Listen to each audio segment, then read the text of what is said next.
আল জাজিরার বিশেষ প্রতিবেদন, এত রক্তপাতের পর আওয়ামী লীগ কি ঘুরে দাঁড়াতে পারবে? এবং সর্বশেষ জানাবো, মোদি বাদ ইউনূসকে পছন্দ ট্রাম্পের, বড় চুক্তি পেল বাংলাদেশ, কপালে চিন্তার ভাঁজ ভারতের। এতক্ষণ শুনছিলেন সংবাদ শিরোনাম, এবার বিস্তারিত। আল জাজিরার বিশেষ প্রতিবেদন, এত রক্তপাতের পর কি আওয়ামী লীগ ঘুরে দাঁড়াতে পারবে? 16 জুলাই 2024 তৎকালীন প্রধানমন্ত্রী শেখ হাসিনা সরকারের বিরুদ্ধে প্রতিবাদ করতে গিয়ে রংপুরে পুলিশের গুলিতে নিহত হন ছাত্রনেতা আবু সাইদ। তখন এক অদ্ভুত দৃশ্যের অবতারণা হয় রাজধানী ঢাকায়। মৎস্য ও প্রাণী সম্পদ মন্ত্রণালয় আওয়ামী লীগের শীর্ষ নেতা ও সরকারের মন্ত্রী আব্দুর রহমান তার অফিসে বসে স্থানীয় এক কবির কবিতা আবৃত্তি উপভোগ করেন। সেদিনের একটি ভিডিওতে দেখা যায় আব্দুর রহমান তার চেয়ারে হেলান দিয়ে বসে আছেন, ডান গালে হাত দিয়ে মন্ত্রমুগ্ধের মতো সেই কবিতা পাঠ শুনছেন। কবিতা শেষে তার মন্তব্য অসাধারণ। ঠিক সেই সময় তাকে জানানো হয় রংপুরে পুলিশের গুলিতে আবু সাইদের মৃত্যুর সংবাদ। তিনি সব উদ্বেগ উড়িয়ে দিয়ে আত্মবিশ্বাসী কণ্ঠে বলেন, আরে কিছুই হবে না, নেত্রী সব সামাল দেবেন।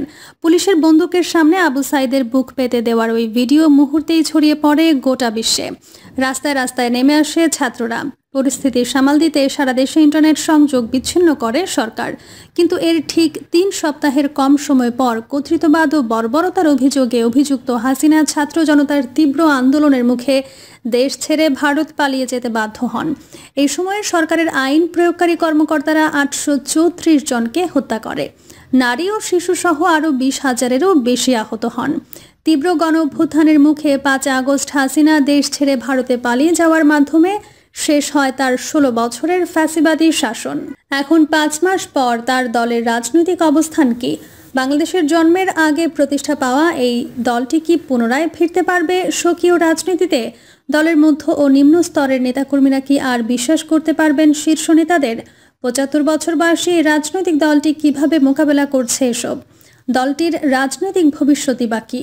শেখ হাসিনাকে অপসারণের 5 মাস পরও বিভক্ত আওয়ামী লীগ।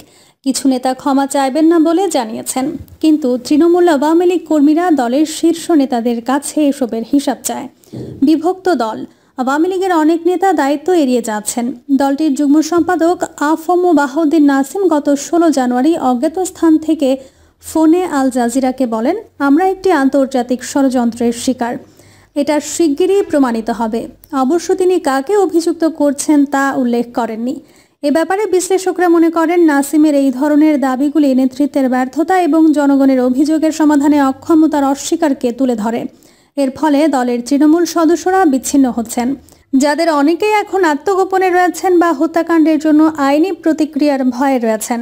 তারা জনসাধারণের সঙ্গে যুক্ত একটি সংগঠন থেকে পার্টির রূপান্তরের জন্য বিলাপ করছে, কিন্তু জনগণের অনুভূতি বুঝতে পারছেন না।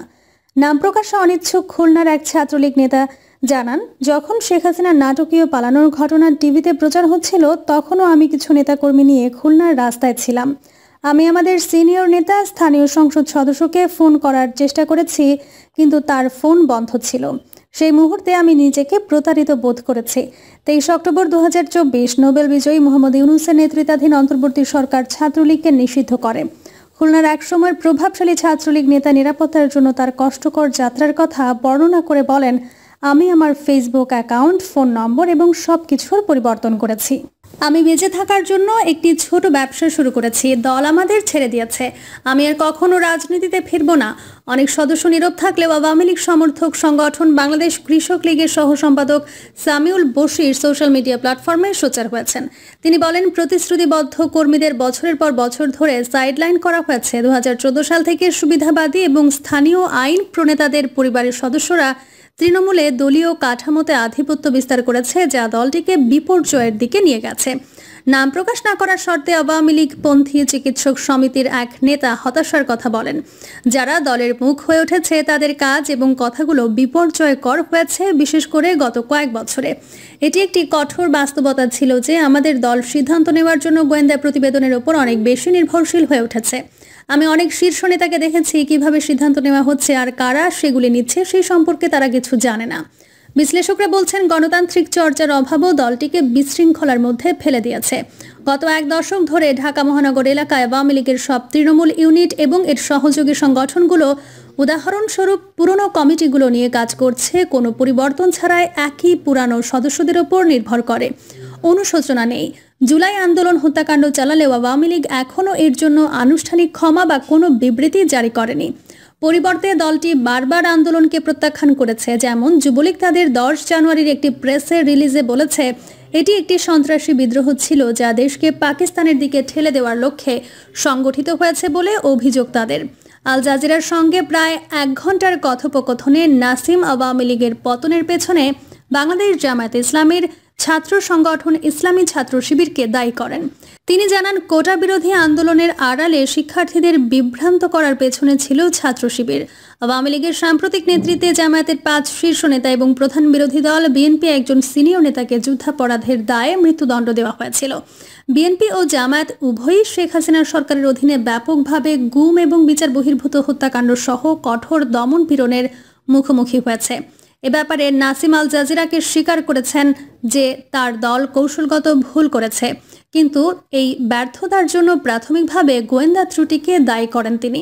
এদিকে হাসিনার ঘনিষ্ঠ সহযোগী এবং সরকার অপসারণ পর্যন্ত 11 বছর ধরে স্বরাষ্ট্রমন্ত্রীর দায়িত্ব পালন করা আসাদুজ্জামান খান কামাল ভারতীয় একটি প্রধান সংবাদপত্র ইন্ডিয়ান এক্সপ্রেসের সঙ্গে সাম্প্রতিক এক সাক্ষাৎকারে দাবি করেন, আওয়ামী লীগের শিকার হয়েছে।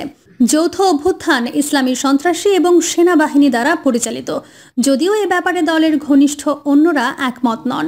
বাংলাদেশের প্রথম প্রধানমন্ত্রী তাজউদ্দিন আহমেদের ছেলে এবং সাবেক স্বরাষ্ট্র প্রতিমন্ত্রী তানজিম আহমেদ সোহেল তাজ দলের মধ্যে জবাবদিহির অভাবকে সরকার পতনের কারণ হিসেবে দায়ী করেছেন। তিনি বলেন, আওয়ামী লীগকে বাংলাদেশের মানুষের কাছে অন্যায়, নিপীড়ন, দুর্নীতি, কোটি কোটি টাকা লুণ্ঠন ও পাচারের জন্য ক্ষমা চাইতে হবে। আমি এখনো কোনো নেতাকে আত্মউপলব্ধি, আত্মসমালোচনা বা অপরাধ স্বীকার করতে দেখিনি। আল মাসুম হাসানুজ্জামান একজন বিশ্লেষক এবং ঢাকার জাহাঙ্গীরনগর বিশ্ববিদ্যালয়ের রাষ্ট্রবিজ্ঞানের অধ্যাপক এই ব্যাপারে বলেন, পার্টির কট্টরপন্থী অবস্থান এবং সিদ্ধান্ত জনগণের ক্ষোভকে উস্কে দিয়েছিল, বিদ্রোহের সাফল্যের পথ প্রশস্ত করেছিল। ধর্মান্ধ পদক্ষেপগুলি শেষ পর্যন্ত শেখ হাসিনার জনপ্রিয়তাকে আঘাত করেছে, তার পদত্যাগকে এক দাবিতে পরিণত করেছে। পুনরুত্থান ও একটি কঠিন যুদ্ধ, নির্বাসিত বা প্রত্যাবর্তনের অভিজ্ঞতা হাসিনার নতুন নয়। 1975 সালের 15 আগস্ট স্বাধীনতার নেতা শেখ মুজিবুর রহমান এবং তার পরিবারের বেশিরভাগ সদস্যকে হত্যার পর তার কন্যা হাসিনা কয়েক বছর ভারতে অবস্থান করেছিলেন। পরবর্তীতে 1981 সালে বাংলাদেশে ফিরে আসেন তিনি। এরপর দলকে পুনর্গঠন করতে এবং ক্ষমতায় ফিরে আসতে তার 21 বছর লেগেছিল। রাজনৈতিক বিশ্লেষক হাসানুজ্জামান আওয়ামী লীগের পুনরুত্থান নিয়ে বলছেন, এবার অবশ্য ভিন্ন। দলটি সামরিক সমর্থিত একটি রক্তক্ষয়ী ছাত্র নেতৃত্বাধীন বিদ্রোহের মুখে পড়ে এবং একজন নেতা হিসেবে শেখ হাসিনার ভাবমূর্তি মারাত্মকভাবে ক্ষুণ্ণ হওয়ার পর তিনি দেশ ছেড়েছেন। তিনি যুক্তি দিয়ে বলেন, আওয়ামী লীগ তীব্র ভাবমূর্তি এবং নেতৃত্বের সংকটের সম্মুখীন। তিনি বলেন, শেখ হাসিনাকে ছাড়া দল পুনর্গঠন করা চ্যালেঞ্জিং হবে এবং অভ্যন্তরীণ বিভক্তির সম্ভাবনা রয়েছে। বিএনপি এবং জামায়াত, দেশের অন্য দুটি প্রধান রাজনৈতিক শক্তি, উভয় বলেছে যে তারা গত জুলাই ও আগস্টে নাগরিক হত্যার সাথে জড়িত আওয়ামী লীগের নেতাকর্মীদের বিচারের মুখোমুখি করতে চায়। তবে শেষ পর্যন্ত আওয়ামী লীগের ভাগ্য দেশের জনগণই নির্ধারণ করবে বলে তাদের যুক্তি।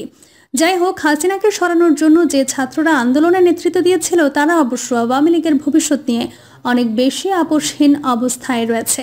25 জানুয়ারি এক পথসভায় অন্তর্বর্তীকালীন ইউনূস সরকারের উপদেষ্টা ও ছাত্র আন্দোলনের একজন প্রধান নেতা মাহফুজ আলম বলেন, আগামী নির্বাচনে আওয়ামী লীগকে অংশগ্রহণ করতে দেওয়া হবে না। তিনি বলেন, আমাদের ফোকাসের মধ্যে রয়েছে খুন, গুম ও ধর্ষণের সঙ্গে জড়িত ব্যক্তিদের বিচার করা এবং সরকার বাস্তবায়ন এবং বাংলাদেশপন্থী সব রাজনৈতিক দলের অংশগ্রহণের সুষ্ঠু নির্বাচন নিশ্চিত করা।